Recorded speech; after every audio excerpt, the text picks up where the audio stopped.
जब जब किसी मुहिम की शुरुआत हुई है तो अंत भी हुआ है, लेकिन वहीं अगर नशे की बात करें तो नशा अभी तक खत्म नहीं हुआ है। एक बीमारी जैसे फैलती है उसी तरीके से नशा भी फैलता जा रहा है। इसी को लेके आज हम चर्चा करेंगे। हमारे साथ युवा है, इसी को लेके हम बातचीत करेंगे, युवा के विचार जानेंगे। क्या कुछ कहना चाहेंगे आप नशे को लेके? सबसे पहले मैडम, पहले तो मैं ये बोलना चाहता हूँ कि नशे को लेकर जो हमारा यूथ है बहुत ही बुरी हालत में हो गया। बेसिकली आप देखिए कि यहाँ पे नौकरियाँ सिर्फ नाम की दी जा रही हैं, मिल किसी को नहीं रही। लड़के बच्चे जो भी हैं, लड़के टेस्ट में आ रहे हैं, नशे की तरफ दौड़ रहे हैं। सबसे पहला पॉइंट ये कि एडमिनिस्ट्रेशन ही नशे की तरफ लड़कों को भेज रही है, बच्चों को भेज रही है। और यहाँ पे जो हमारा लगा लीजिए आप ड्रग्स वगैरह, चिट्टा वगैरह जो चलता है, यहाँ पे पुलिस हमारी नकेल कसती है, लेकिन जब वो अंदर होते हैं उनको छोड़ दिया जाता है। कोई ऊपर से कॉल आ जाती है, छोड़ो भाई, पैसा चलता है।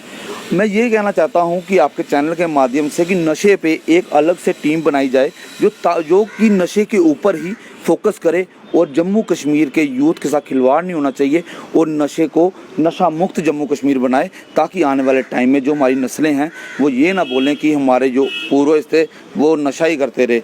इसीलिए आपके चैनल के माध्यम से यही है कि नशे पे नकेल कसनी ही चाहिए।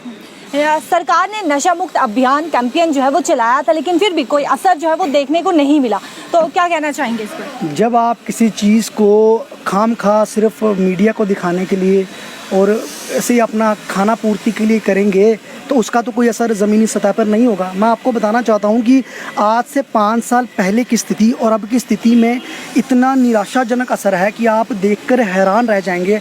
आप गांधीनगर पुलिस स्टेशन चले जाएं, गंग्याल चले जाएं, जेल में चले जाएं, नवाबाद, किसी भी जम्मू ज़िले के अंदर आते किसी भी पुलिस थाने के अंदर चले जाएं तो सबसे ज़्यादा आपको नशे वाले जो हैं लोग वहाँ पर अरेस्ट और वहाँ पर जेल की सलाखों के पीछे दिखेंगे और तड़पते हुए दिखेंगे, गाली गलौज करते हुए दिखेंगे, क्योंकि वे चिट्टे के इतने आदी हो चुके हैं। जब उनको पुलिस अरेस्ट करती है तो वो जेल के अंदर दीवारों पे अपना सर मारते हैं।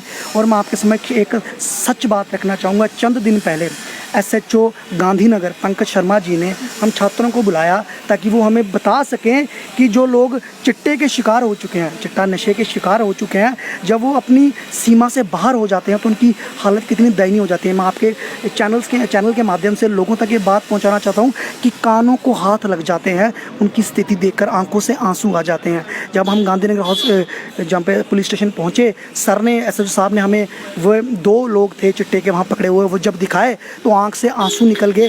उनकी हालत देखिए और आप मानेंगे, एक की उम्र थी 32 साल, एक की उम्र 31 साल। आप सोचें उनके माँ बाप की मनोस्थिति क्या रही होगी कि उनका 31 साल का लड़का आज अपनी जो है वो दिमाग में होशो-हवास में नहीं है। किसकी वजह से?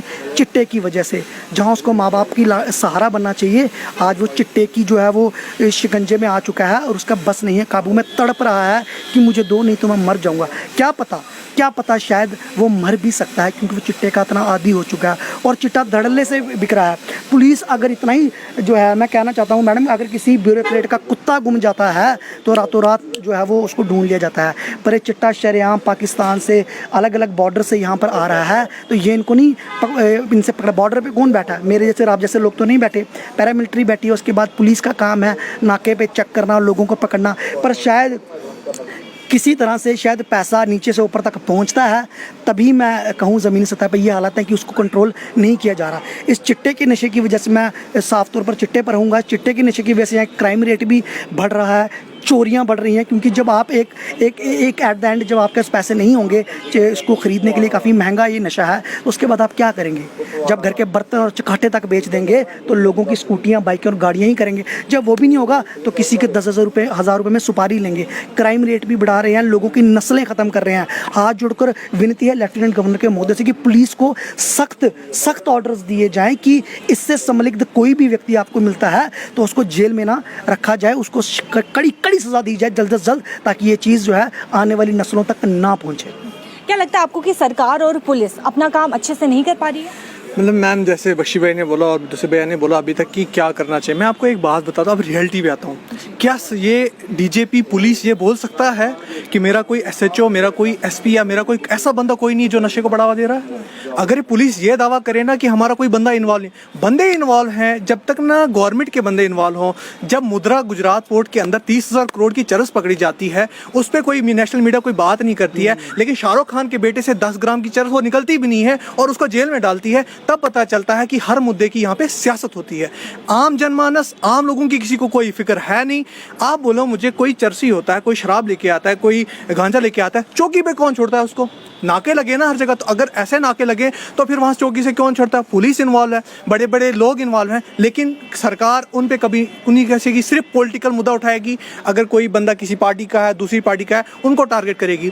बात यहाँ पे आती है, एलजी सरकार से एक दरख्वास्त की जाए, हम दरख्वास्त करते हैं एज ए यूथ की, सर इस मामले में तो कम से कम पॉलिटिक्स नहीं खेले, क्योंकि हर बच्चा किसी न किसी माँ बाप, आपके खुद के बच्चे हैं, दूसरे के बच्चे, इस मामले में एक पुलिस को स्ट्रिक्ट गाइडलाइंस दी जाए कि जो भी बंदा अगर कल चौकी अफसर पकड़ा गया या कोई पुलिस वाला जो इस काम में हाथ मुलविस हो, जो एक चिट्टे वाले को, जो एक नशा वाले के साथ दे रहा हो, उसको सीधा नौकरी से निकाल दिया जाए। क्योंकि यहाँ पे बड़े से बड़े ब्यूरोक्रेट इन्वॉल्व हैं, बड़े से बड़े पुलिस अफसर इन्वॉल्व हैं, और ये कोई झूठी बात तो है नहीं अगर डीजीपी आके ये बोल दे कि यहाँ पे नहीं हम बोले।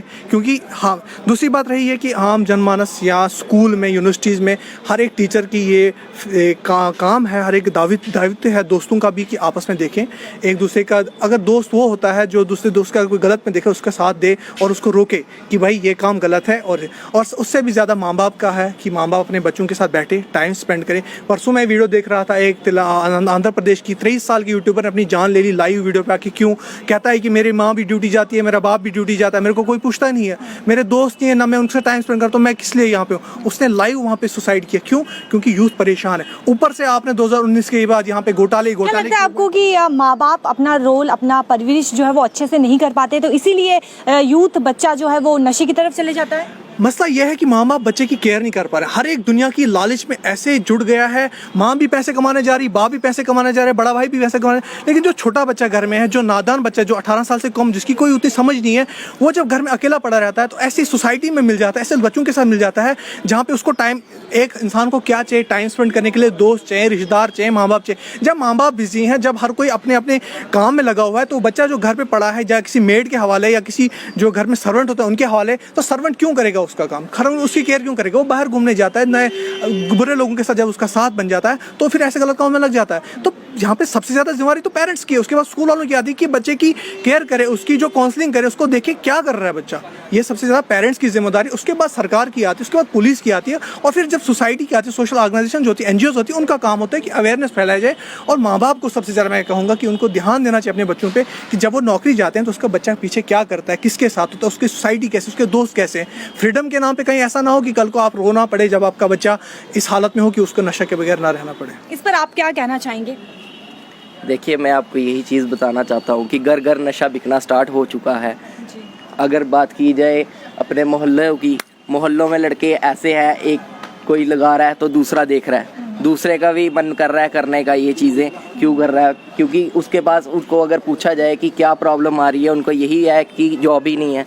जॉब की वजह से यूथ इतना परेशान है आज की डेट में कि नशे की तरफ जाता जा रहा है। वो कहते हैं कि जॉब्स तो 30,000 आ रही हैं, 20,000 आ रही हैं, कहाँ आ रही हैं? 50,000 भी नहीं आ रही हैं, 10,000 तो आ रही हैं। 10,000 से क्या ग्रेजुएशन में बात की जाए, 90 लाख बच्चा एक साल में ग्रेजुएट हो रहा है, कहाँ जा रहा है वो?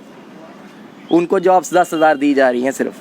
10,000 से क्या 90 लाख बच्चा, 80,000 बच्चा क्या कहाँ जाएगा? वो घर बैठेगा, घर बैठ के तो खाली चिट्टा ही लगाएगा, और क्या करेगा?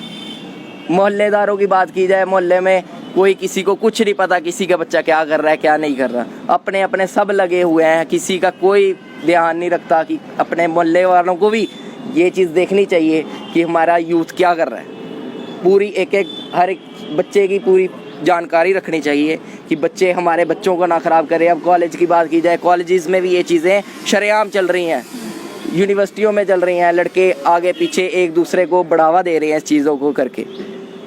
ये चीज़ें बहुत गलत है, इसको जल्द से जल्द बंद करना चाहिए। सरकार को ये चीज़ देखनी चाहिए कि जम्मू कश्मीर पुलिस चाहे तो इस पर रोक लगाई जा सकती है। आप देखें कुछ महीनों पहले पंजाब का चुनाव हुआ, वो 90% नशा मुक्ति को लेकर हुआ। मतलब वहाँ की स्थिति क्या थी, वहाँ के युवाओं की क्या हालत आन पड़ी थी कि वहाँ पे एक स्टेट की जो चुनाव है वो डेवलपमेंट पर नहीं हुए, वो नशे को वहाँ से बाहर निकालने पर हुए। यहाँ पर स्थिति अभी उतनी दयनीय नहीं है, पर धीरे धीरे युवा उस पद पर निकल रहा है, नशे के पद पर निकल रहा है। तो आने वाले समय पर यहाँ पर भी वो हालात ना हो पंजाब जैसे। यहाँ पर भी आने वाली सरकारों को ये रोज़गार की बात करना बंद करना पड़े, बिजली पानी की बात कर, सड़कों की बात करना बंद करे और नशे की बात करनी पड़ जाए।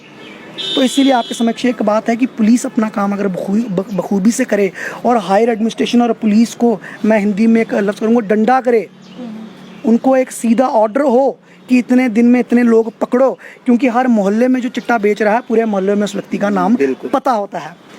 ठीक है, कुछ लोग ही बेच रहे होते हैं, सबको पता है, पुलिस को भी पता है, सारे तंत्र को पता है, लेकिन उस व्यक्ति को उसके घर से पकड़कर थाने के अंदर ठोकने की मैं कहूँगा ये शायद दम नहीं होता है। क्योंकि फिर मैंने आपको वही बात क्या कि कुछ कारण हो सकते हैं इसके पीछे? कारण वही ज़मीन के अंदर से कोई हाथ मिले हैं सरकारी तंत्र के साथ, सरकारी बाबुओं के साथ, इन लोगों के साथ, पैसा मोह माया ये एक मात्रा है। लेकिन सबको पता है कि कौन बेच रहा है, सबको पता होता है, मोहल्ले में भी, सिटी में भी, पर उसके ऊपर कार्रवाई क्यों नहीं हो रही है? एलजी महोदय से बार बार ये विनती है कि अपनी पुलिस को सख्त ऑर्डर दे इस पर रोक लगाने के लिए।